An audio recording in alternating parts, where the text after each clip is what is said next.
back. We're here now with Notre Dame offensive line coach Harry Hiestand. And Coach, you've been through many, many signing days in your career, and I'm sure all of them with various levels of stress, some years more stressful, some years less stressful. But here we are fairly early in the morning, and of the guys that you guys are expecting to get in to play offensive line, your guys are all here. So I'd imagine the stress level for you right now is about as low as it gets. Yeah, fortunately, the guys had made their decisions, and there was no real surprises as far as anything changing with their thoughts. So, things went smoothly. I'm going to take you down the list of the offensive linemen that have signed their letters of intent to play here at Notre Dame, starting with Robert Hainsey. What is it that you like about Robert? Well, Robert, he's a very physical, tough football player that made a decision to go to IMG Academy, went away from home, and really made a commitment to becoming a better student and a better football player. And so you can see he's a very determined young man, and that's a big sacrifice to move away from home here, when you're in high school. So we like the direction he's going. He's obviously a guy that a lot of programs thought very highly of. You were also able to get him enrolled early, so he's here right now working with your strength coach and working with his current and future teammates. How important is that at your position to get a guy in early to start the weight training, the eating, all of those things that are important? Yeah, I think it's helpful. It's more of an individual thing. No, it's not a blanket. It's good for everyone. Concept, going away early, your senior year is certain kids, it's a great thing. Some guys are better served finishing out their senior years and completing there. Obviously moving away from home the way he did, going to IMG certainly made sense to come in early. So he was ready to do it mentally, and I think that's the number one thing. Not every young man's ready to make that move at that time. He is, and he's adjusting real well. Another guy that's enrolled early is Aaron Banks, and he had to come a long way from the other side of the country in California. But from your experience with him so far, what kind of football player are you getting in him?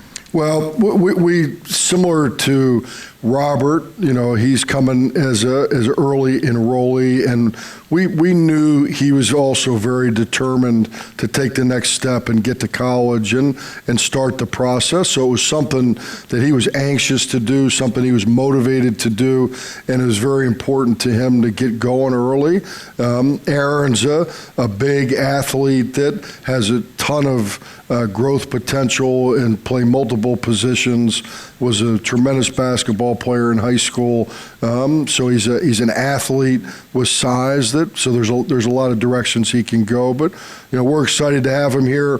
He and Robert are hanging tight together. Robert's been great for him, having experience being away from home, helping Aaron make that adjustment for the first time, really being away from home. So those two are leaning on each other a little bit right now. And this is always the toughest time.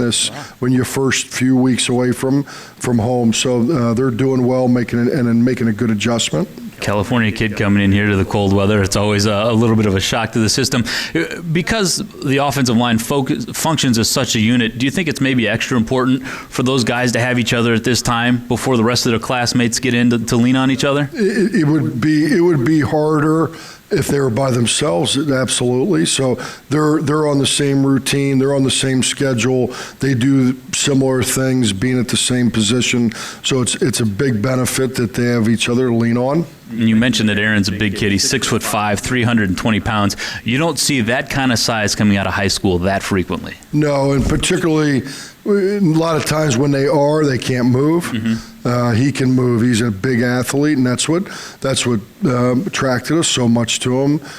As we watched him, you see a lot of big guys, but big guys that can move are a lot less common. Yeah, in fact, you've got to be really excited about that fact. The fact that you can pull him, you can leave him out on his own. His footwork is probably pretty good. Yeah, he can cover ground, and because of all that basketball, his footwork is exceptional. Maybe a tackle-eligible pass someday. I'm sure Coach will come up with something like that. Another big guy that you guys got in today is Dylan Gibbons. He's 6'4", 315 pounds. Again, another kid, unusual, very, very large for his age. Yep. Young guy, he's still 17, I believe. And Dylan, same thing. He showed the ability to play both sides of the ball. He played defense and offense this year for Clearwater Catholic, and he's made steady progress since coming to camp here 2 years ago, and we've really enjoyed seeing his growth physically and mentally. How important is that to you when you start recruiting a kid at a young age and then you see them develop over a span of, say, 2 years, in terms of how much more you think you can maybe get out of a kid when you see them learning and catching on to things? Yeah, it's you're trying to make, and in our business now, people are in a hurry to get scholarship offers out earlier and earlier, so there's more and more projections taking place, and you got to try to figure out, is this young man going to progress the way we want him to progress? And if we offer him early, he commits early, we want to make sure he has that in him to have that determination to continue to push himself to improve, and rather than take we take the thing that he's after and he earns it. We don't want to lose that interest in improving him. He's done a nice job of that. He's been committed for 2 years, but every phase he's improved, every spring, every fall. So we're pleased with his development. How important is it to the large recruiting big picture when you have a kid who commits early and he never wavers like that? Yeah, it's a good example, and we always talk to our players, and Coach Kelly's always talking about we want guys to set an example of how to do things the right way in every phase of their lives, and that's a good example right from the start for young recruits that, hey, this guy's made his decision, he saw the schools he needed to see, found the one that was right for him, and then focused on being the best player and student he could be in high school. We've talked about 3 of the kids that you've brought in, and the last one is Josh Lugg, a 6'6", 280-pounder. In your experience with Josh, what type of football player is he? Very similar to Dylan from the standpoint.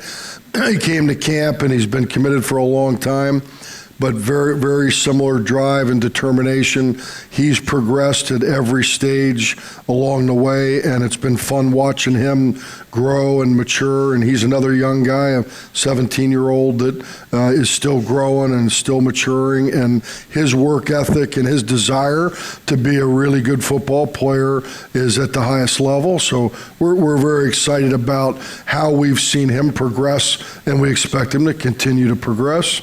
In terms of physical growth for these guys at a very kind of young age where their bodies are getting ready to, kind of explode from strength training and eating, how big is too big? How small is too small? I mean, for some of these guys, how close are they to being where you want them, and how far do some of them still have to go? Yeah, each individual has the appropriate body makeup, and when they get in here and Coach Bayless gets a hold of them in the strength and conditioning program, they'll level off and they'll kind of work their way to, okay, what's the optimal size and weight for you carrying what you need to carry to have the physicality that we want and have the athletic ability that we want. So it's a process to figure that out. Sure. And so we'd like them with a little less weight on them, and then we can add to it if we need to. But we want to see that, when you've got to be able to move. It's a movement game, and no matter what position you play, and the offensive line's no different. There's great speed on defense, and if you can't move and you can't run and you can't adjust, and no matter how big and strong you are, you're going to have a hard time. So it's a process to find that out on each individual. None of them are too big right now. They're all just about right, and then we'll find that spot as we go. I've noticed that you're bringing in not just big guys, but big athletes. At this stage in the game, just in your head, do you have these guys identified as tackle, guard, center, or is that something you wait to get them here and in practice and determine which of those 3 spots you think is ideal for them? Or is it a little of both? Yeah, in recruiting, we try to identify tackle type guys and guards and centers, guys that can play inside and outside. So basically there's 2 groups. You're recruiting tackles, and then you're recruiting guards and centers. And so as you look at these guys, Aaron and Josh are the body type of tackles, but they're both athletic enough to play guard, but they'll start at the tackle position. And Robert and Dylan are more inside players that have outside experience, but they're going to probably start out and work from the inside first. So, so we always want to have some balance, but you need to always be looking for the guys that can handle the edge and have the range and size to deal with space, which is what the tackles have to do. And these guys are certainly the future. They aren't necessarily going to be required to be the present for this program from an offensive line standpoint. You brought a lot of guys back, including two of your captains next year are your players. How excited are you about the offensive line just heading into next season? Yeah, they're tremendous young men in every way. So you're every day being around them is a good day when you get time with them, and so we're really pleased that we got a good solid group of guys coming back, and our challenge now is to get them to play together at a high level, and that'll be the process that we're going to start here as we get through this, get into spring practice. But very pleased with where we start. Now we got a lot of work to do to get the finished product the way it needs to be. All right, well, Harry, I appreciate your time on a very busy day. Always fun talking to you, and we'll enjoy watching what you do with these four young men you have coming into the program over the next 4 years. And with that, Jack, we're going to throw it back to you.